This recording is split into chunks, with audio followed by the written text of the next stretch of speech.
मित्रों, भगवान शिव ज़्यादा बड़े हैं या फिर भगवान विष्णु? कई सारे लोग इसी को लेकर मतभेद करते रहते हैं और यही कारण है कि हमारा एक ही धर्म कई सारे भागों में बंट चुका है। इन्हीं में से भगवान विष्णु को श्रेष्ठ मानने वालों को वैष्णव कहते हैं और वही भगवान शिव को श्रेष्ठ मानने वालों को शैव। इनमें से कुछ सच में भगवान की भक्ति करते हैं तो वही कुछ ऐसे होते हैं जो कि दूसरे भगवानों को कमज़ोर बताते हैं। इसी का एक उदाहरण है इस्कॉन। इस्कॉन को ना ही वैष्णव कहा जा सकता है और ना ही शैव, क्योंकि वैष्णव उनको कहते हैं जो भगवान विष्णु को श्रेष्ठ मानते हैं, लेकिन यह इस्कॉन में तो भगवान कृष्ण जो कि भगवान विष्णु के एक अवतार है और माता राधा को ही श्रेष्ठ माना जाता है, जो कि काफ़ी गलत है। भगवान कृष्ण को श्रेष्ठ मानने वाले तो आपको और भी बहुत सारे लोग मिल जाएंगे जिसमें कोई बुराई नहीं है, क्योंकि उनकी लीलाएं ही ऐसी थी।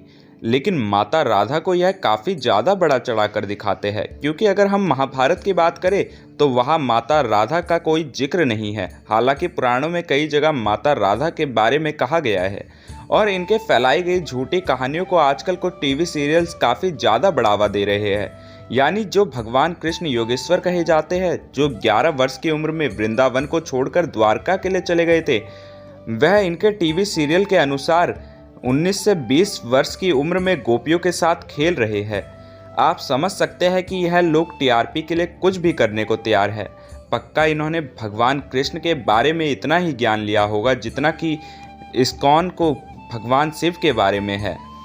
आप इस्कॉन के अतुल्य ज्ञान का अंदाज़ा इसी बात से लगा सकते हैं कि वह भगवान शिव को एक साधारण देवता मानते हैं, यानी उनके अनुसार भगवान शिव देवराज इंद्र से भी कमज़ोर है।